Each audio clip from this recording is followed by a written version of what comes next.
Well, hey, good morning to you. Welcome. We're going through the book of Revelation verse by verse because it's so important that we understand the things that are about to take place. The whole reason that this book was even written. Because understanding what's about to take place is very significant for a couple reasons. Number one, God literally gave Jesus this revelation to give to us so we can know what's about to take place. Well, why does he want us to know what's about to take place? So we can know what we should be doing. Not just what's about to happen, but what should we do? Because this is an instruction manual on that moment in time where everything that this book was written about, which is the coming of a kingdom, from Genesis to the end, it's about the advancement of a kingdom. And every single word is just getting us closer and closer to that moment in time. And now we can count it an honor to be a part of that moment in time where Christ returns. What an honor. What an honor. So what should we be doing? Well, the book of Revelation is going to tell us that. In the last episode, we just finished up the introduction. So we're just going to pick it up where we left off. Revelation 1, starting verse 7. Behold, he is coming with clouds, and every eye will see him, and they also who pierced him. And all the tribes of the earth will mourn because of him. Even so, amen.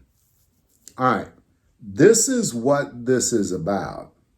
That's a very important sentence because everything we saw preceding this is kind of talking about who this is written to, who gave it authority, and who's kind of putting their stamp of approval on this and what this means to you. And then immediately after that, the very first thing they say is, behold, he is coming. This is very significant because that's what this whole book is written about.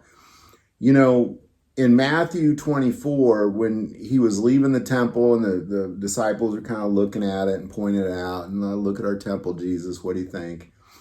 And he talked about how it was going to be destroyed. And then they asked him, well, how will we know when your second coming will be? How will we know, Jesus?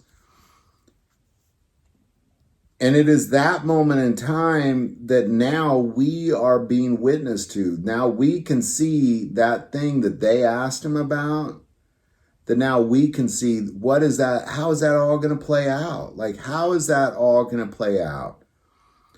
Behold, he is coming with clouds, and every eye will see him, and they also who pierced him. Now, what they're talking about is he's talking about this book of Revelation. Everything in it is leading up to this moment in time where, well, really not just Revelation. I mean, that's introduction here, but the whole book, the whole Bible. Everything is leading up to Christ establishing his kingdom here on earth as it is in heaven. All of it is about the advancement of this particular kingdom that they're talking about. Now they're saying, behold, he is coming with clouds, and every eye will see him, and they also who pierced him. So I don't like to go ahead in Revelation. I know we've done it in the last couple episodes because this introduction is giving reference to things that are going to happen in Revelation. So we only use the Bible as a reference. So what they're talking about is this moment in time when, and we're going to get into all this in detail in Revelation, but there's a timeline. And that timeline from the abomination, the moment that the Antichrist sits in the temple and declares himself to be God, there's 3.5 years. Then there's an additional 45 days after that. And again, we'll get into all that. But there's a moment in time before the 3.5 years is over where the entire earth is darkened. And it stays dark. Night, day, night, day, night, day. It's just dark the whole time. Until that moment in time where the clouds of glory break open. And that's this moment that they're talking about here. So we're going to jump to that moment. It's in Revelation 19, starting verse 11. Then I saw heaven open, and behold, a white horse, and he who sat on him was called Faithful and True, and in righteousness he judges and makes war.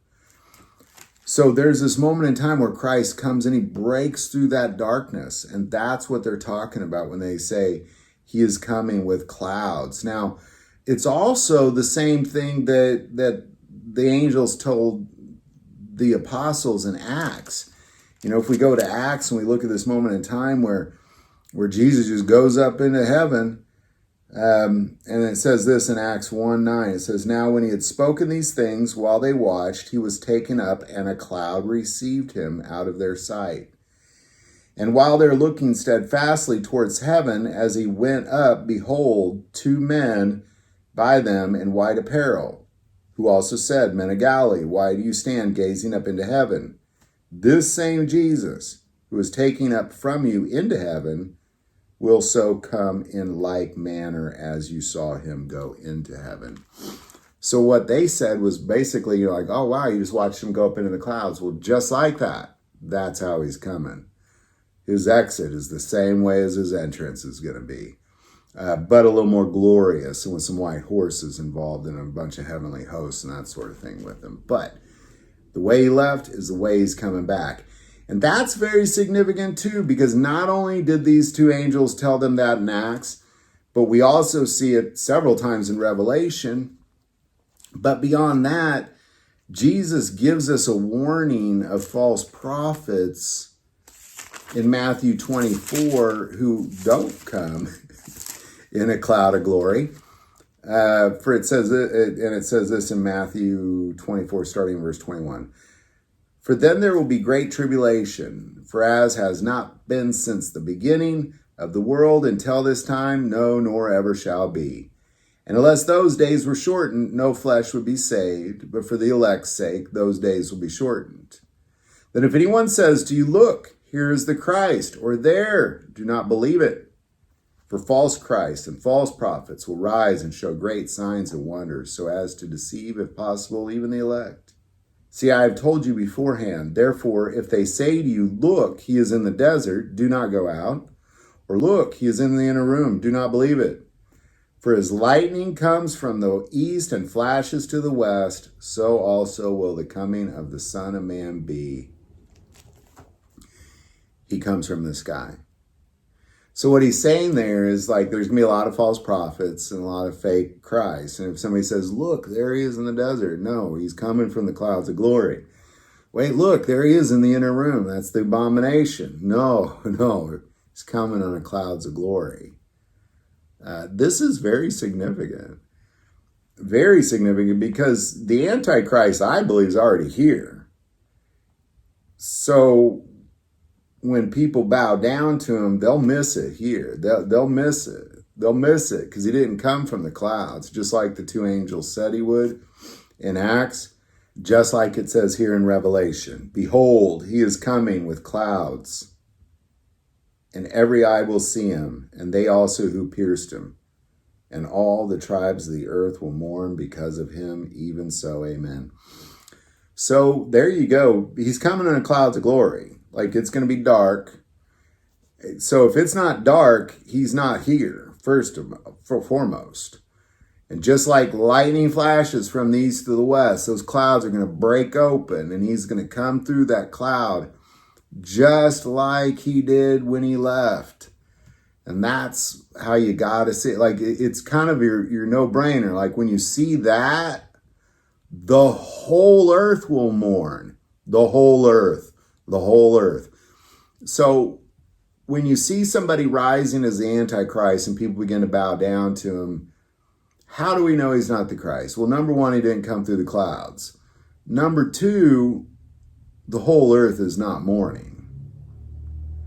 If most of the earth thinks he's the Christ, he's not the Christ. If the whole earth knows it to be so in that instant, moment, second, that he breaks through those clouds, then he's the Christ. Then you'll know he's the Christ. That's how you'll know.